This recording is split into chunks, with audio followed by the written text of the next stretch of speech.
اعوذ باللہ من الشیطان الرجیم بسم اللہ الرحمن الرحیم الحمدللہ رب العالمین والعاقبۃ للمتقین والصلاة والسلام علی سید الانبیاء والمرسلین والحمدللہ رب العالمین اللہم بارک وسلم وصلی علیہ اللہم انت السلام ومنک السلام تبارکت یا ذو الجلال والاکرام۔ معزز حاضرین و ناظرین السلام علیکم، میں ہوں آپ کا میزبان مدثر فاروقی اور آپ دیکھ رہے ہیں پروگرام بابرکت رمضان میٹرو ون نیوز کے اوپر۔ ناظرین اکرام، جیسا کہ الحمدللہ آج 4 روزے مکمل ہو چکے ہیں،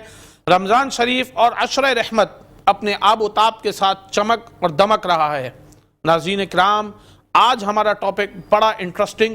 اور بڑا دین کے پہلو کے مطابق ہے۔ جیسا کہ آپ کو معلوم ہے، رمضان شریف کی عبادات 2 چیزوں کے اوپر منحصر ہے، ایک انفرادی اور دوسری اجتماعی۔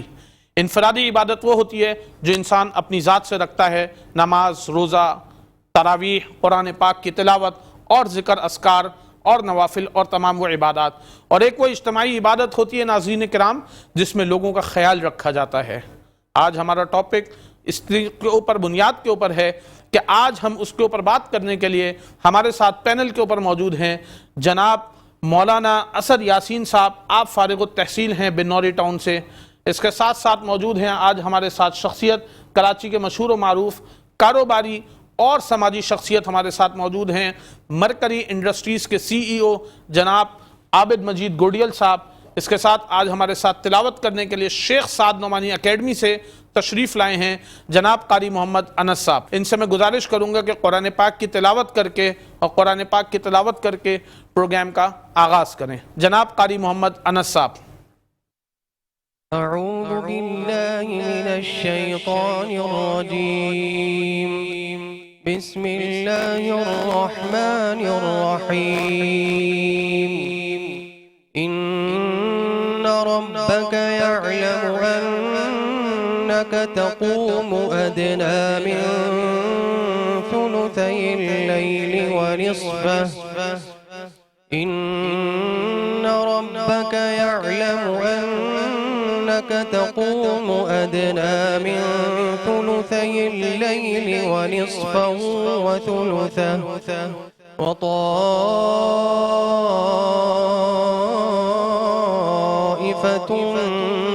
من الذین معک واللہ یقدر اللیل والنہار، علم ان لن تحصوه فتاب عليكم فاقرؤوا ما تيسر من القرآن، علم أن سيكون منكم مرضى وآخرون يضربون في الأرض يبتغون من فضل الله، وآخرون يقاتلون في سبيل الله فاقرؤوا ما تيسر منه وأقيموا الصلاة وآتوا الزكاة وأقرضوا الله قرضا حسنا، وما تقدموا لأنفسكم من خير تجدوه عند الله، وما تقدموا لأنفسكم من خير تجدوه عند الله هو خيرا وأعظم أجرا، واستغفروا الله إن الله غفور رحيم، صدق الله العظيم۔ ماشاءاللہ، یہ تھے جناب قاری انس صاحب، آپ تعلق رکھتے ہیں شیخ سعد نعمانی اکیڈمی سے۔ الحمدللہ آپ نے بہترین تلاوت سے پروگرام کا آغاز کیا۔ ناظرین، اللہ کے رسول سرکار دو عالم صلی اللہ علیہ وسلم کی حدیث مبارکہ ہے، جو شخص کسی روزہ دار کو افطار کرواتا ہے یا کسی غازی کا سامان صحیح کرواتا ہے تو گویا سمجھیں کہ اس نے اس کے برابر ثواب دارین حاصل فرمایا۔ ناظرین، اس کے اوپر بات کرنے کے لیے آج میرے ساتھ پینل پہ موجود ہیں جناب قاری اسد یاسین صاحب۔ حضرت کیا فرمائیں گے؟ روزہ ہے، ایک اجتماعی عبادت ہے ماشاءاللہ، اور رمضان شریف کا مہینہ ہے، اس میں تو کوئی شک نہیں کہ ہم اور آپ اور وہ تمام لوگ اپنی اپنی حیثیت اور اپنے اپنے استطاعت سے زیادہ اپنے اپنے گھروں کے ہم دسترخوان سجاتے ہیں، اس میں کوئی دوسری رائے نہیں ہے۔ لیکن الحمدللہ جیسے آپ کو معلوم ہے کہ جس شہر سے ہمارا اور آپ کا تعلق ہے،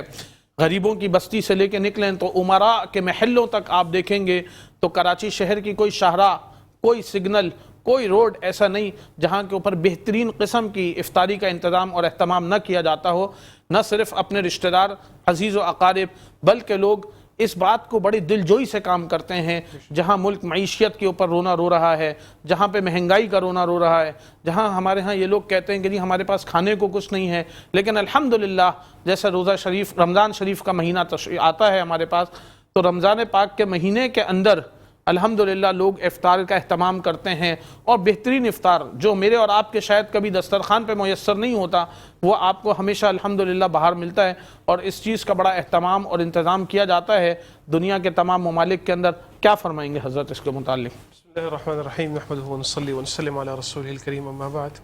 سب سے پہلے مدثر بھائی میں آپ کو مشکور ہوں، میٹرو ون نیوز کا مشکور ہوں کہ آج یہاں پر آپ حضرات سے مخاطب ہونے کا موقع ملا۔ اس سے بڑھ کر تو کوئی بات ہو نہیں سکتی کہ رسول اللہ صلی اللہ علیہ وسلم کا ارشاد ہے، اور گویا کہ اللہ تعالیٰ یہ بات فرما رہے ہیں کہ جب کوئی شخص روزہ رکھتا ہے تو اس کا بدلہ میں خود ہوں۔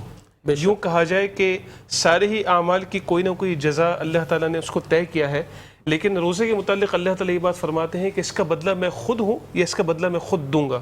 تو واقعتاً ایک بہت ہی بڑی عبادت ہے، اور جب یہ سلسلہ چلتا ہے، بہت اہم نقطے کی بات ہے کہ جب یہ سلسلہ چلتا ہے، گویا کہ پہلے دن سے ایک سلسلہ شروع ہوتا ہے اور 30 دن تک یہ جو روزہ رکھنے کا سلسلہ مکمل ہوتا ہے، تو اس کے بعد تمام عالم اسلام عید مناتے ہیں۔ اس کی وجہ کیا ہے کہ ایک بہت اہم عمل سے وہ حضرات گزرے ہیں۔ اسی لیے جب ہم افطار کی طرف جب جاتے ہیں، افطار کا جو وقت ہوتا ہے وہ وقت اپنے آپ کے اندر اتنا اہم ہے کہ اس وقت اگر کوئی روزے دار اگر کوئی دعا کر رہا ہو تو اللہ تعالیٰ اس کی دعا کو رد نہیں فرماتے، گویا کہ بہت خاص قسم کی گھڑی ہے۔ تو بعض صحابہ رضی اللہ عنہم مجمعین کا یہ بات کا معمول تھا کہ افطار کے موقع پر وہ اس بات کو پسند فرمایا کرتے تھے کہ ان کے ساتھ کوئی نہ کوئی شخص دسترخوان پر موجود ہو۔ جتنے سلف صالحین ہیں ان سب کا یہ معمول رہا ہے، اور جو حدیث آپ نے ذکر فرمائی کہ آپ صلی اللہ علیہ وسلم کا ارشاد ہے، اور میرے خیال میں شاید اس موضوع پر یہ سب سے ہی بڑی ہی ایک بہت واضح ایک حدیث مبارکہ ہے جس کے اندر یہ بات فرمائی گئی ہے کہ اگر کوئی شخص کسی کو روزہ افطار کرواتا ہے تو اس کو اس روزے دار کے برابر اجر ملتا ہے، گویا کہ اپنا روزہ تو رکھا ہی ہے،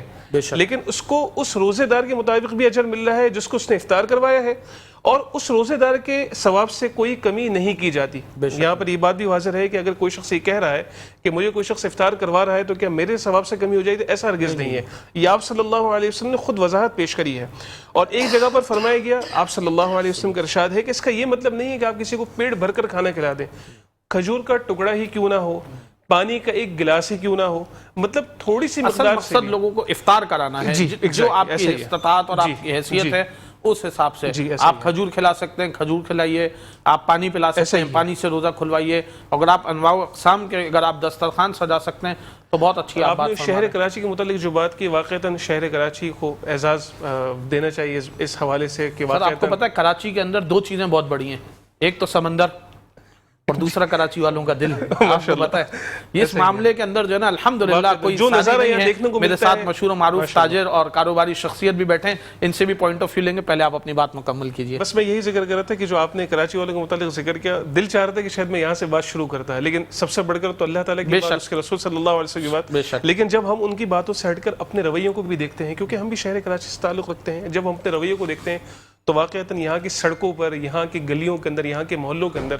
جو نظارہ ہم دیکھتے ہیں عام طور پر پاکستان بھر کے اندر ہمیں ایسا نظارہ دیکھنے کو نہیں ملتا۔ تو واقعتاً یہ بات تو ہے کہ شہر کراچی کی سب سے خاص بات یہ کہ نہ صرف پورا کراچی، آپ صرف یہ دیکھیں کہ جو غریب بستیاں ہیں، ابتدا وہاں سے اگر آپ کریں تو سمندر تک جتنا شہر کا سارا آپ سمجھیں کہ ساری آبادی کو آپ 2.5-3 کروڑ جتنے لوگوں کی آبادی ہے اس میں ساری آبادی کا اگر آپ روڈ پر ہے تو آپ کہیں نہ کہیں رک کر افطاری کر سکتے ہیں، بالکل کر سکتے ہیں، اس میں کوئی دوسری رائے نہیں ہے۔ ایک دفعہ بلکہ 1-2 سال قبل کی بات ہے، ہم کہیں جا رہے تھے تو میں بالکل پرسکون تھا کہ اگر میں افطار پہ لیٹ ہو گیا عابد بھائی تو مجھے یقین تھا کہ مجھے روڈ پہ کوئی ایسی بہتر افطاری ہی ملے گی جس سے الحمدللہ میرا روزہ کھلے گا. اور اس میں آپ دیکھیں ماشاءاللہ لوگ بڑی بڑی این جی اوز کام کر رہی ہیں کراچی کے اندر, کاروباری حضرات کام کر رہے ہیں, انفرادی لوگ کام کر رہے ہیں, جو میرے خیال میں وہ لوگ جو پورے سال یہ کہتے ہیں مہنگائی ہو گئی ہے, یہ نہیں کر سکتے, وہ نہیں کر سکتے, گاڑیوں کی ڈگیاں بھر کے چھوٹے چھوٹے بچوں کے ساتھ افطاریاں تقسیم کر رہے ہیں. روڈوں کے اوپر ان کی خواتین ہیں, سمندر سی ویو کے اوپر میں دیکھا بہت. آپ اس کے اوپر آپ کیا کہیں گے؟ آپ کاروباری شخصیت ہیں کراچی کے, آپ کا بڑا کنٹریبیوشن ہے کراچی پاکستان کی انڈسٹری میں. مرکری انڈسٹریز کسی سے ڈھکا چھپا نام نہیں, بڑا نام ہے الحمدللہ, نہ صرف کراچی بلکہ پورے پاکستان اور پاکستان سے باہر بھی آپ کی اشیاء ایکسپورٹ ہوتی ہیں. حضرت کیا کہیں گے آپ عابد بھائی کہ یہ جو افطار کرانے کی ایک سنت رسول صلی اللہ علیہ وسلم ہے, اس کو ہم یہ ہمارے ساتھ ایک آپ سمجھیں کہ نہ صرف انفرادی عبادت ہے, اجتماعی عبادت بھی ہے, ہماری اخلاقیات میں بھی آ رہی ہے. ہم آپ سمجھیں کہ اس کو ہم ایک ہمارا جو ہے سوشل ایتھکس اس کو جس کو کہتے ہیں انگلش میں, کیا آپ اس متعلق کہیں گے آپ عابد بھائی؟ السلام علیکم. سب سے پہلے تو مدثر بھائی میں آپ کا شکریہ ادا کرتا ہوں. تھینک یو کہ آپ نے اس پرونق اور پرنور محفل میں بلایا مجھے. افطار کی جہاں تک بات ہے, رمضان کی برکت کی بات ہے, تو میرے حساب سے جو افطار ہے اس میں غریب اور امیر کا فرق کراچی والے مٹا دیتے ہیں. بالکل ماشاءاللہ. جب آپ کبھی راستے میں پھنس جائیں, اتنی مختصر بات میں آپ نے کیا کہ آگے 1 گھنٹہ پروگرام کرنا باقی تھا میرا, تو آپ نے ساری بات کو ہی آپ نے ایک کیونکہ سمو اللہ دیا. تعالیٰ قدرت یہ ہے کہ اگر آپ نے کبھی تجربہ کیا ہوگا سب نے, کبھی ہم ٹریفک میں پھنس جاتے ہیں تو جو افطار جس خلوص سے لوگ ہمیں پیش کرتے ہیں, چاہے گاڑی میں ہو چاہے راستے میں رک کے ہو, کہ آپ یقین کریں وہ افطاری اس محبت سے یا اس قسم کی چیزیں شاید ہمارے اپنے گھر کے دسترخوان پہ بھی نہ ہو, جس قسم کی کھجوروں کی کوالٹیز ہوں یا اور چیزیں, فروٹ ہے. اور غریب عوام کو جو فروٹ رمضان میں ملتا ہے وہ میرے حساب سے سارے سال میں وہ ان کو نصیب نہیں ہوتا. تو جو غریب امیر کا فرق اللہ تعالیٰ قدرت سے ہی ہو جاتا ہے. دوسری جو بات یہ ہے کہ اگر آپ مدارس کو دیکھیں یا ہماری سوسائٹی میں جو ماشاءاللہ اجتماعات ہوتے ہیں افطاری کے, تو اس میں کوئی بھی کمی محسوس نہیں ہوتی یا کوئی ایسے تنگ دستی سے نہیں ہوتی, بلکہ بہت ہی کراچی والوں کا دل بھرا ہے کہ اس میں بے تحاشا ماشاءاللہ خرچ کیا جاتا ہے اور خلوص دل سے کیا جاتا ہے, اللہ کی رضا کے لیے کیا جاتا ہے. تو اس کے امراض بھی نظر آتے ہیں. آپ یہ دیکھیں کہ چھوٹے سے چھوٹا آدمی بھی افطاری کسی کو دعوت پہ بلاتا ہے تو اپنی حیثیت سے ابھر کے مہمان نوازی کرتا ہے.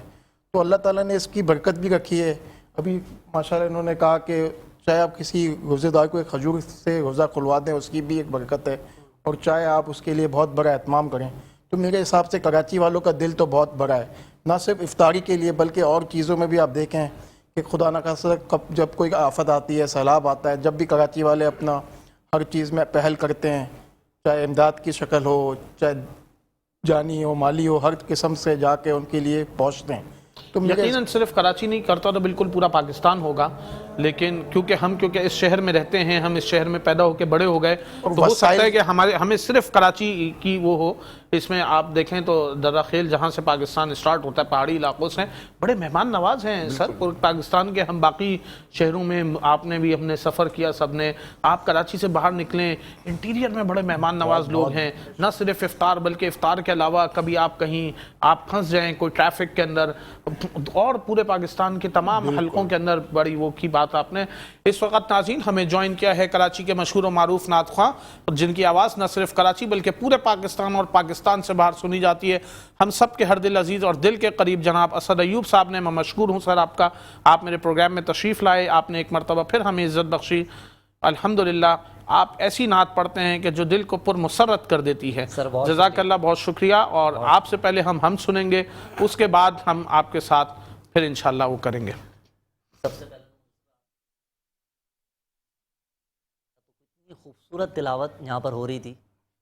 کہ سب سے پہلے تو مدثر بھائی آپ کا بہت شکریہ کہ اس خوبصورت محفل میں مجھے آپ نے شامل کیا. اور میں جب آپ کی اس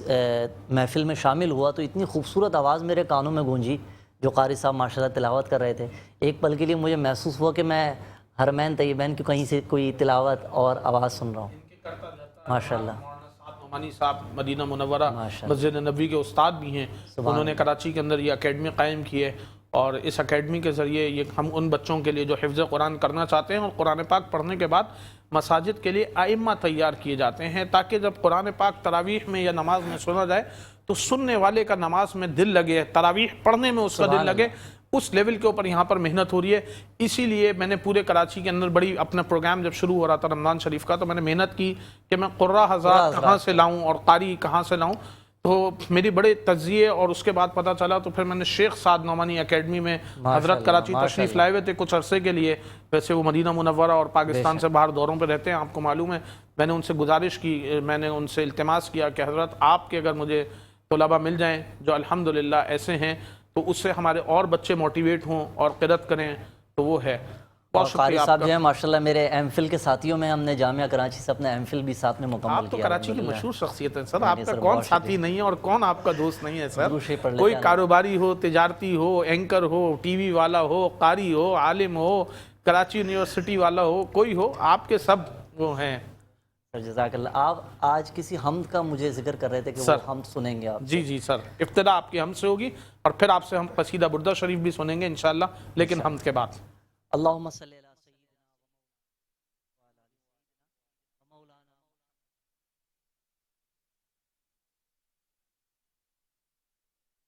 اللہ نے بلایا ہے، اللہ کے گھر میں ہوں، کعبے کا نظارہ ہے، اللہ کے گھر میں ہوں، اللہ اللہ اللہ اللہ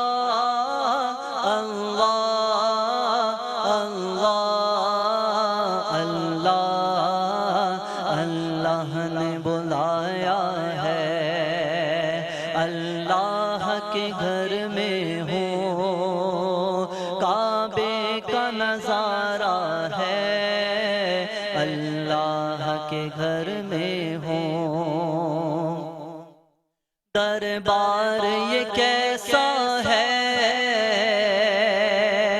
پیشانی سے پہلے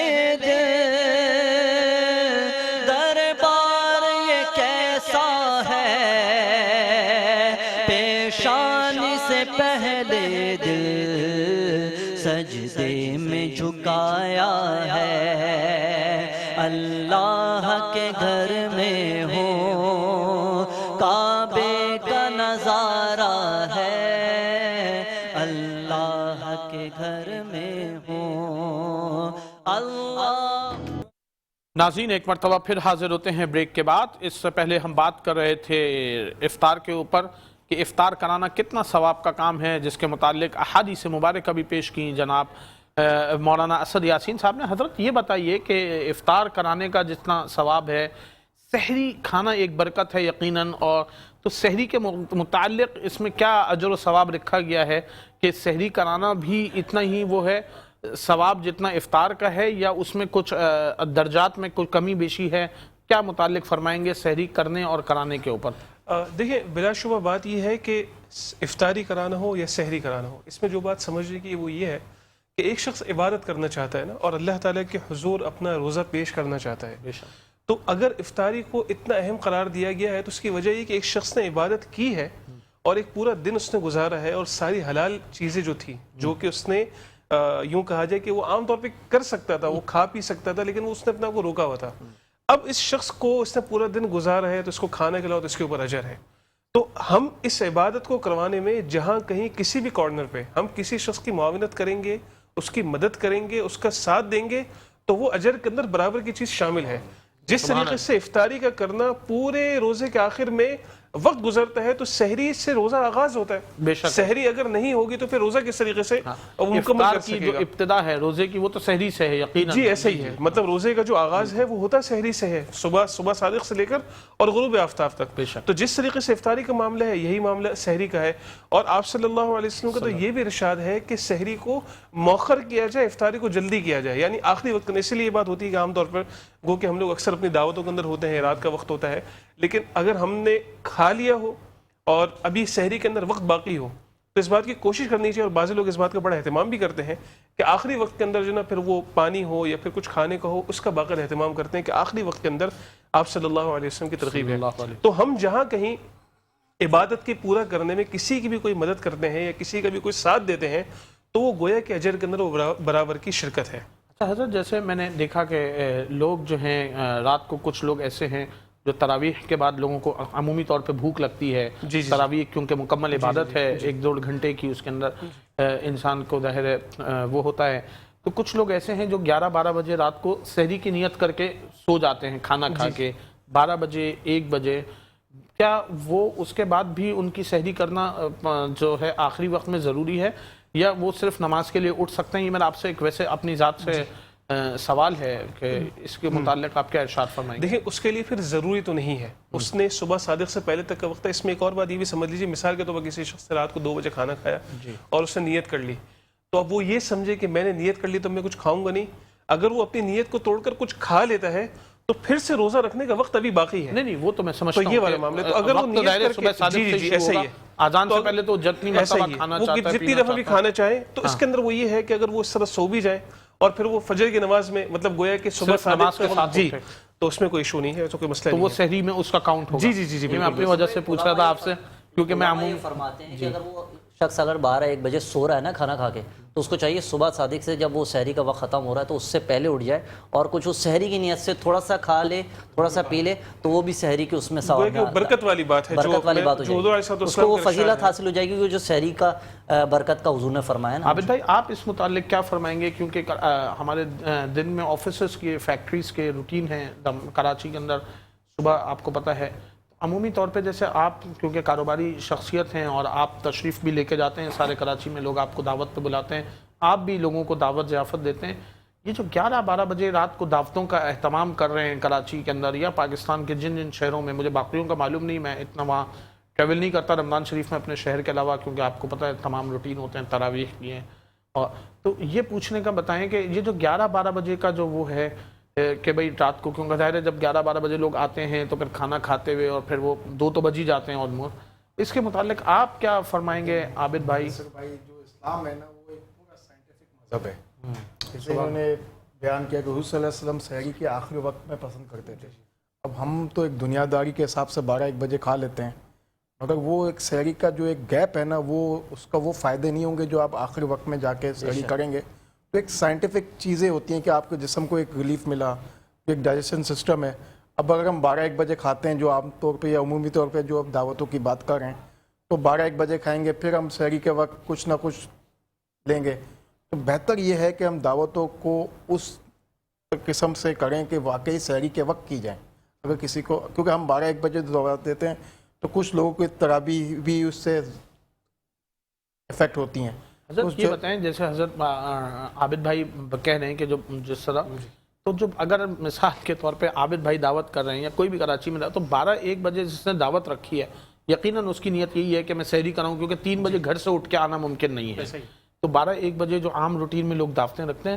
اس کی نیت تو سحری کرانے کی ہوتی ہے نا یقیناً، کیونکہ اس کو پتہ ہے کہ 3:30 بجے دوبارہ اٹھ کے آئیں گے نہیں، پھر انسان جب گھر چلا جاتا ہے تو دوبارہ نہیں اٹھ، تو کیا 12 بجے جو لوگ کھانا کھلاتے ہیں سحری کی نیت سے، اس کے اوپر بھی کیا وہی اجر و ثواب ہے جو 3:30-4 بجے والی، جو 5 بجے والی سحری کا ثواب ہوگا، یا اس کے بھی کوئی ثواب میں، یا وہ صرف مڈ نائٹ ڈنر میں آئے گا، یا اس کو کس اس میں آپ تھوڑا بریف کیجئے؟ اس میں ایک اہم بات یہ ہے کہ جب بھی ہم ثواب کے متعلق جب بات کرتے ہیں نا، تو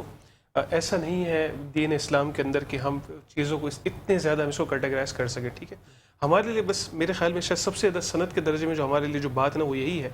کہ آپ صلی اللہ علیہ وسلم سحری کو آخر تک لے جانا پسند فرمایا کرتے تھے، کسی وجہ سے جو آپ ذکر کر رہے ہیں، کسی وجہ سے کسی دن ایسا نہ ہو سکا، تو میرے خیال میں شاید اس میں کوئی ایسی بات بھی نہیں ہوگی، اور اس بات کی امید کی جا سکتی ہے کیونکہ جتنا یہ معاملہ ہے نا ثواب کا، جزا کا جتنا معاملہ ہے، یہ سارا اللہ تعالیٰ کے ہاتھ میں ہے۔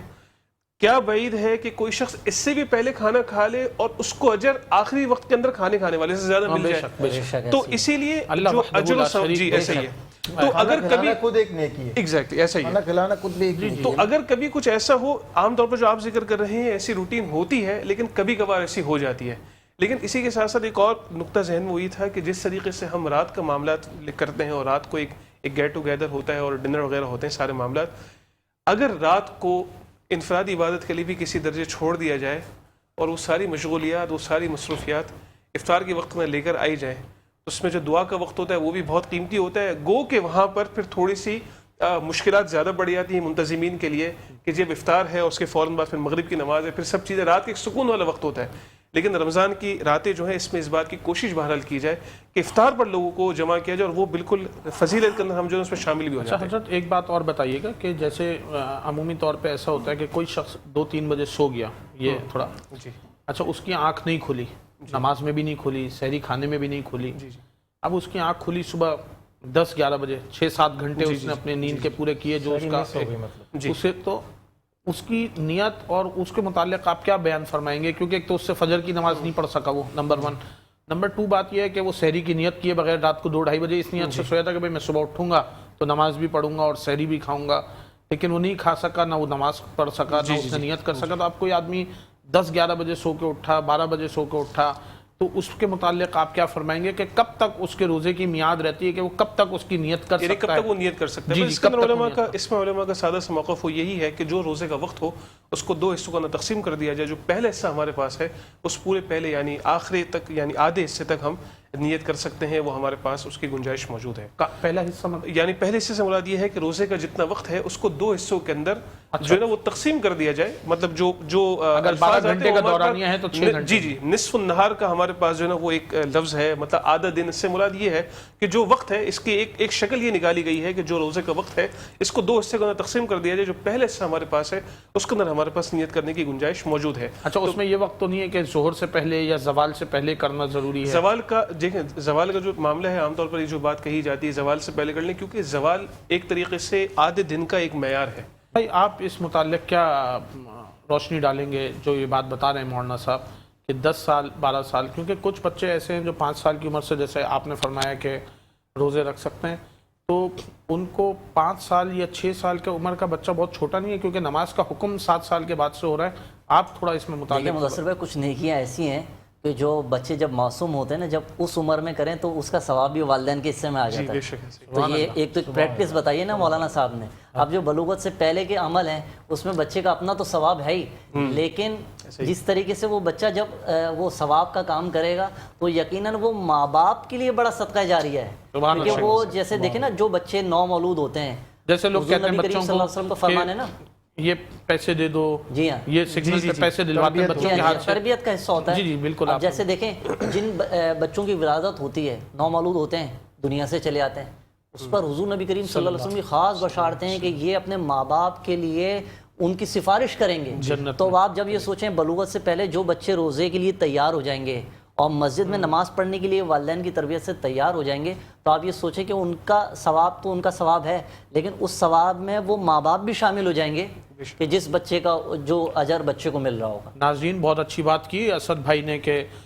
بلوغت سے پہلے کے جتنے بھی عمل ہوں گے بچوں کے, اس میں ماں باپ کو بڑا کریڈٹ جائے گا. جو ماں باپ پورے سال اور رمضان شریف میں اس بات کے اوپر تیار نہیں ہوتے کہ بچے چھوٹے ہیں, نماز نہیں پڑھتے, ان کو کیا کہا جا سکتا ہے. ناظرین, جس طرح ہم اور آپ اپنے بچوں کو پیار سے, مار سے, ڈانٹ سے کھانا کھلاتے ہیں اور جو ان کے ناز نخرے اٹھائے جاتے ہیں, تو ہم عبادات میں پیچھے نہیں رہ سکتے. اگر ہم عبادات میں پیچھے رہیں گے, اگر جیسے کہ مولانا صاحب نے فرمایا کہ بچے جو ہیں وہ اللہ کے نبی سرکار دو عالم صلی اللہ علیہ وسلم سے سفارش بھی کروائیں گے کہ اپنے ماں باپ کے لیے, تو وہی بچے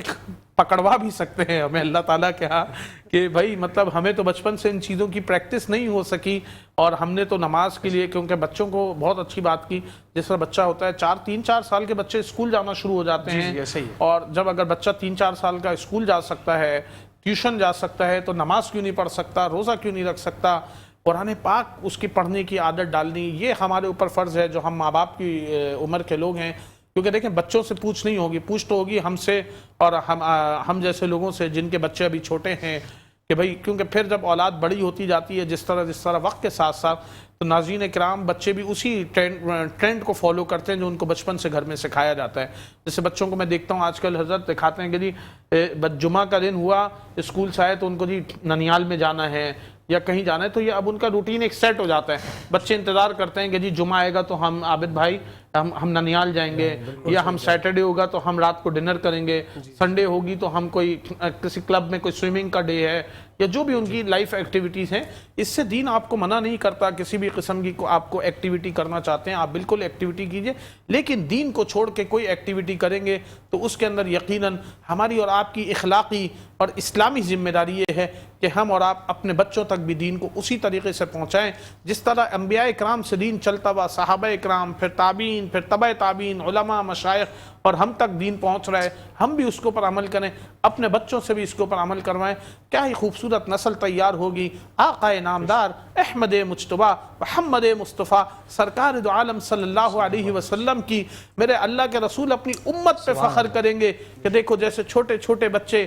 نمازی ہیں، روزے دار ہیں، کیا ہی ہم لوگوں کا میدان حشر ہوگا اور ہم یہ اللہ کے نبی کے امتی ہوں گے، اور ایک اندر سے انسان کو فخر ہوگا کہ ہم امتی بھی ہیں اور ایک اچھے امتی ہیں۔ اس کے لیے ہمیں اخلاقی طور پہ ہم لوگوں کو معاشرتی طور کے اوپر بھی اپنے بچوں کو اس معاملات کے اوپر لے کے چلنا چاہیے۔ حضرت آپ جیسا فرما رہے تھے کہ سحری اور افطاری کے اوپر، تو ویسے تو اس میں الحمدللہ کوئی دوسری رائے نہیں ہے کہ پورے سال لوگوں کو کھانا کھلانا۔ یہ مجھے صرف بتائیے کہ جو لوگوں کو افطار کرایا جاتا ہے وہ صاف پیسوں سے ہو سکتا ہے، زکوٰۃ سے ہو سکتا ہے، کیونکہ بہت سارے لوگ زکوٰۃ کے پیسوں سے افطار کراتے ہیں۔ اب جب آپ نے زکوٰۃ دی تو اس میں یہ پتہ نہیں چلتا کہ کون زکوٰۃ کا مستحق ہے اور کون زکوٰۃ کا مستحق نہیں ہے۔ اگر آپ یہ سوچیں گے جی میں نے 100 آدمیوں کو روز زکوٰۃ کے پیسوں سے کھانا کھلانا ہے، اب اس میں کوئی نہیں پتہ چلتا کہ بھئی زکوٰۃ کا مستحق ہے یا نہیں ہے، تو اس کے اوپر آپ افطاری کے اوپر آپ کیا فرمائیں گے؟ اچھا، عام طور پر اس کے اندر ایک سمجھنے کی بات وہ یہ ہے کہ عام طور پر جو عوامی جو جگہیں ہیں جہاں پر اس طور پر چیزیں ہو رہی ہوتی ہیں کہ اس کے اندر ایک عام طور پر لوگ اس میں شریک ہوتے ہیں نا، تو اس کے اندر تو اس بات کا عام طور پر علماء کا یہ موقف ہے کہ اس کے اندر زکوٰۃ وغیرہ دیگر چیزوں سے جو ہے نا اجتناب کیا جائے اور ان کو پھر باقاعدہ کسی مستحق تک پہنچا جائے، کیونکہ عام طور پر اس کے اندر ہوتا یہ ہے کہ جب ایک خلق کثیر کسی جگہ پر جمع ہوتی ہے کسی بھی کاز کے اندر، تو پھر ہمیں جو آپ نے ذکر کیا اس بات کا اندازہ نہیں ہو پاتا کہ کون اس کا مستحق ہے اور کون نہیں ہے۔ تو کوشش اس بات کی جائے کہ جو افطار کا معاملہ ہے وہ ہم اپنے ان پیسوں سے جو کہ ہم اپنے گھر والوں پر خرچ کرنے والے تھے، میں نے وہ پیسے اٹھائے اور میں نے اس سے کسی شخص کو افطاری کرا دی۔ جبھی تو یہ بات کہی گئی ہے کہ اگر آپ کی استطاعت نہیں ہے، آپ کسی شخص کو بہت عمدہ افطاری نہیں کرا سکتے ہیں، تو آپ اس کو بلا شبہ وہ ایک پانی کا ہی کوئی گھونٹ آپ اس کو پلا دیجئے، لسی کا کوئی گھونٹ پلا دیجئے، اللہ کے رسول سرکار دو عالم صلی اللہ علیہ وسلم کی حدیث مبارکہ بھی ہے نا کہ کسی کو پانی پلانا سب سے افضل صدقہ بھی ہے۔ اس کے متعلق یہ ایسی حدیث ہے؟ آپ پانی پلانے کے متعلق یوں تو پانی تھوڑا آپ سے کنفرم کرنا چاہ رہا ہوں، پانی پلانا اپنے آپ میں ایک نیکی ہے، لیکن جس طریقے سے جن الفاظ کے ساتھ آپ اس کو ذکر فرما رہے ہیں تو وہ مجھے اس وقت مستحضر نہیں ہے جو الفاظ آپ ذکر کر رہے ہیں۔ میں معذرت کے ساتھ کیونکہ افطار کے حوالے سے حضور نبی کریم صلی اللہ علیہ وسلم کی بارگاہ میں صحابہ موجود تھے، جو مولانا صاحب شروع میں واقعہ بیان کر رہے تھے نا افطار کرانے کی فضیلت، تو جب یہ احکامات آئے حضور نے فرمایا کہ کسی کو افطار کرانے کے یہ فضائل ہیں، یہ ثواب ہے، یہ ہے، تو صحابہ کرام نے عرض کی یا رسول اللہ صلی اللہ علیہ وسلم ہمارے پاس تو اتنی استطاعت نہیں ہے کہ کسی کو ہم سیر بالکل کر کے افطار کرا سکیں، تو فرمایا تم چاہے کھجور سے ہی کیوں نہ کسی کو افطار کراؤ، اس کا ثواب اللہ تعالیٰ تمہیں اپنے خزانوں سے عطا فرمائے، اور اگر کوئی صاحب حیثیت اگر ہے اور اس کو اگر وہ روزہ افطار کراتا ہے اور بالکل ایسا کرے کہ بالکل وہ پیٹ بھر کے کھائے افطاری، تو اس کو حضور نبی کریم صلی اللہ علیہ وسلم اپنے ہاتھوں سے جام کوثر نصیب فرمائیں گے۔ ماشاءاللہ۔ ناظرین بہت اچھی بات ہو رہی ہے افطار اور سحری کے متعلق۔ اب چلتے ہیں ایک بریک کی طرف، ایک مرتبہ پھر بریک کے بعد حاضر ہوں گے، کہیں مت جائیے گا۔ آپ دیکھ رہے ہیں پروگرام بابرکت رمضان، میں ہوں آپ کا ہوسٹ مدثر فاروقی۔ جی ناظرین، آپ دیکھ رہے تھے پروگرام بابرکت رمضان، ایک مرتبہ پھر ہم بریک کے بعد حاضر ہوئے ہیں۔ بات کریں گے جناب عابد مجید صاحب سے۔ عابد بھائی، آپ لوگ کیونکہ ماشاءاللہ کاروبار کرتے ہیں اور آپ یقیناً کاروبار سے زکوٰۃ بھی نکالتے ہیں، صدقات بھی نکالتے ہیں، آپ بتائیے جس طرح آپ اپنے تمام جو آپ کے اسٹاف ہیں یا جن لوگوں کو آپ لوگ افطار کراتے ہیں، کیا اس میں کس طریقے سے آپ لوگ اپنے کاروبار سے پیسوں کا حساب کتاب بناتے ہیں؟ زکوٰۃ سے بناتے ہیں، خیرات سے بناتے ہیں، صدقات سے بناتے ہیں؟ میں اس لیے پوچھ رہا ہوں کیونکہ آپ کاروباری شخصیت ہیں، کراچی کے لیے مشعل راہ ہیں، لوگ آپ کو دیکھ رہے ہیں، آپ کو دیکھ کے کاروباری لوگ تیار ہو رہے ہیں، آپ جیسی شخصیات جن کا کراچی پاکستان کی اکانومی میں بڑا کنٹریبیوشن ہے، اس متعلق آپ تھوڑا سا بیان فرمائیے۔ جیسے ماشاءاللہ مولوی صاحب نے بھی بتایا کہ افطاری ہے نا وہ خاص زکوٰۃ یا اس سے نہیں کی جاتی، افطاری کیونکہ عمومی طور پہ ہوتی ہے جس میں وہ لوگ بھی شامل ہوتے ہیں جس پہ زکوٰۃ نہیں لگتی. تو جو فنڈ سے افطار کی جاتی ہے یا مہمان نوازی کی جاتی ہے اس سے زکوٰۃ کے وہ رقم نہیں ہوتی. اب جیسے کیونکہ اس سے کیا ہوتا ہے کہ جو لوگ افطار میں شریک ہوتے ہیں ان کا کسی بھی طبقے سے تعلق ہو سکتا ہے, تو وہ رقم کا زکوٰۃ سے نہ ہونا یہ بہت ضروری ہے. جی اس پہ تو بالکل اس پہ ایسا ہونا چاہیے. اچھا, ایک بات آپ نے جو ابھی ہم موضوع پہ چڑھا ہے کہ روزے کا ایک مقصد ہے وہ تقویٰ. جی جی جی تو ہم بعض اوقات ایک چیز بھول جاتے ہیں کہ جو ایک اللہ تعالیٰ نے رمضان سے ہماری ایک اصلاحی پہلو بھی ہے. یہ اللہ تعالیٰ نے ایک ایسا سسٹم رکھا ہوا ہے جس سے آپ تقویٰ حاصل کریں, روحانیت حاصل کریں, جسمانی قوت بھی حاصل کر سکتا ہے. کیونکہ آدمی کا جو ڈائجسٹو سسٹم ہے, ہم پورا سال تو اپنے حساب سے کھانا کھاتے ہیں, مگر روزے میں جو فاسٹنگ آورز ہوتے ہیں اس سے ایک سائنٹیفک آپ کے جسم کو اور روح کو ایک وہ تقویت ملتی ہے جو عام دنوں میں آپ کو حاصل نہیں ہوتی. تو اس کے لیے بھی اللہ تعالیٰ نے ایک پورا ایک سسٹم جو ڈیولپ کیا ہے, جو آپ سحر اور افطار کے بیچ میں جو ڈیوریشن ہے اس کو بھی آپ دیکھیں تو ایک طویل رکھا گیا ہے تاکہ آپ اس سے پورے فوائد حاصل کر سکیں. جو ابھی آپ سے تھوڑی سی بات ہم کر رہے تھے کہ ہم رات کو 12-1 بجے جو سحر کر لیتے ہیں یا جو دعوت نامہ ہم اپنے آسانی کے لیے رکھتے ہیں تو اس سے یہ چیزیں تھوڑی سی افیکٹ ہوتی ہیں. اور روزے کا اصل مقصد جو ہے تقویٰ ہے, تو وہ حاصل کرنے کے لیے وہی چیز کرنی چاہیے جو اسلام نے ترتیب دی ہے, تو ہم اس کی اصل روح کو پہنچیں گے. اب دوسری آپ نے جو بات کی کہ یہ افطاری کی, تو میں نے آپ کو بتایا کہ افطار کی جو رقم ہے وہ زکوٰۃ سے نہیں ہونی چاہیے. جی جی اور اس پہ لوگ متفق بھی ہیں. اب ایک اور پہلو جو ہم دیکھ رہے ہیں کہ ماشاءاللہ جن اداروں میں افطار کروائی جاتی ہے تو وہاں پہ بھی اللہ تعالیٰ نے ایسے لوگ, کراچی والے ہوں یا پورے پاکستان سے ہوں, کہ لوگوں کا دل کھول کے عطیات دیے جاتے ہیں. تو وہ بھی اس چیز کو مد نظر رکھتے ہیں کہ وہ زکوٰۃ فنڈ سے نہیں دیتے, وہ خالص اپنی آمدنی کا حصہ دیتے ہیں جس سے زکوٰۃ کا کوئی تعلق نہیں ہوتا, اور وہ بول کے دیتے ہیں. اور وہ ادارے بھی ان چیزوں کا خیال رکھتے ہیں کہ وہ زکوٰۃ کی رقم نہ ہو. تو اس کا بڑی باریکی سے وہ لوگ چیز کا خیال رکھا جاتا ہے, کیونکہ اس پہ وہ ایک بہت ہی باریکی دیکھی جاتی ہے. ایسا ہی بالکل صحیح. اس میں ایک اور بات بھی ہے کہ جس طریقے سے عابد بھائی بات ذکر فرما رہے ہیں کہ جب ہم کسی کو پیسے دیتے ہیں یا کوئی ادارہ ہے جو خاص طور پر یہ خدمات انجام دے رہا ہے, تو اگر ان کو زکوٰۃ کے پیسے بھی دیے جائیں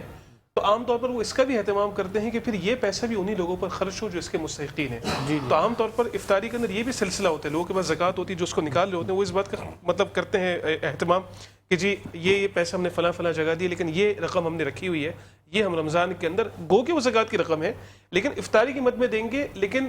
اس میں یہ بات ہے کہ جس شخص کو وکیل بنایا جا رہا ہے وہ خود امین ہو اور اس کا نظام اتنا اچھا ہو کہ بآسانی وہ پیسہ انہی لوگوں پر خرچ ہو جو اس کے مستحقین ہیں. تو واقعتاً ادارے ہیں ماشاءاللہ جس کا بڑا اہتمام کرتے ہیں. سعد بھائی آپ اس میں کیا پوائنٹ آف ویو ایڈ کرنا چاہتے ہیں؟ سر میں تو حضرت کی بات سے اتفاق کروں گا. یقیناً اللہ کی بارگاہ میں جو اس طریقے سے حکم ہے تو پاک مال ہی ہمیں خرچ کرنا چاہیے, کیونکہ جب مسجد کا ذکر ہو, جب اس طریقے سے کوئی ہم ایسا اہتمام کرتے ہیں کہ جس میں ہر خاص و عام کھاتا ہے, تو اللہ کی بارگاہ میں اللہ تعالیٰ خود پاک ہے, تو پاک مال کو ہی وہ پسند فرماتا ہے. نہیں بے شک, اور اللہ کے راہ میں خرچ کرنا افضل صدقہ بھی ہے. قرآن پاک میں حکم بھی ہے یمحق اللہ الربا ویربی الصدقات, کہ سود مال کو گھٹاتا ہے اور صدقات مال کو بڑھاتا ہے. ناظرین اکرام, اگر ہم اور آپ اپنی آمدنی میں سے کچھ حصہ اللہ کے راستے میں صاف پیسوں میں لگائیں گے تو انسان کا رزق اس سے بڑھے گا. زکوٰۃ تو آپ کے اوپر واجب ہے آپ کے مال کی, اس کے اوپر وہ تو آپ نے دینی ہے, لیکن جو صدقات ہیں وہ یقیناً وہ چیز ہیں جس سے آپ اللہ کے ساتھ تجارت کر سکتے ہیں. ناظرین میں پروگرام کی طرف سے پروگرام بابرکت رمضان کی طرف سے آپ سے اجازت چاہتا ہوں. آج ہمارا چوتھا پروگرام اپنے اختتام کو پہنچتا ہے. میرے ساتھ پینل پہ موجود تھے عابد مجید صاحب, میرے ساتھ موجود تھے جناب مولانا اسد یاسین صاحب, اور جاتے جاتے انشاءاللہ ہم آئے ہیں اسد ایوب صاحب, ان کے ساتھ نعتیہ کلام کے ساتھ ساتھ ہمارا پروگرام اپنے اختتام کو پہنچے گا. جب تک مجھے مدثر فاروقی کو اجازت دیجیے, کل انشاءاللہ ایک مرتبہ پھر ملاقات ہوگی نئے پروگرام نئے پینل کے ساتھ نئے نعت خوانوں کے ساتھ. مدثر تھانوی کو اجازت دیجیے. السلام علیکم ورحمۃ اللہ.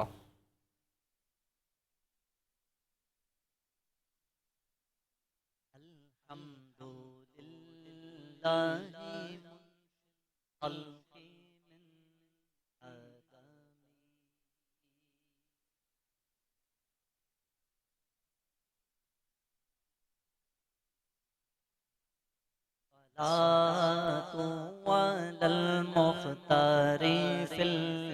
القدم مولاي صلی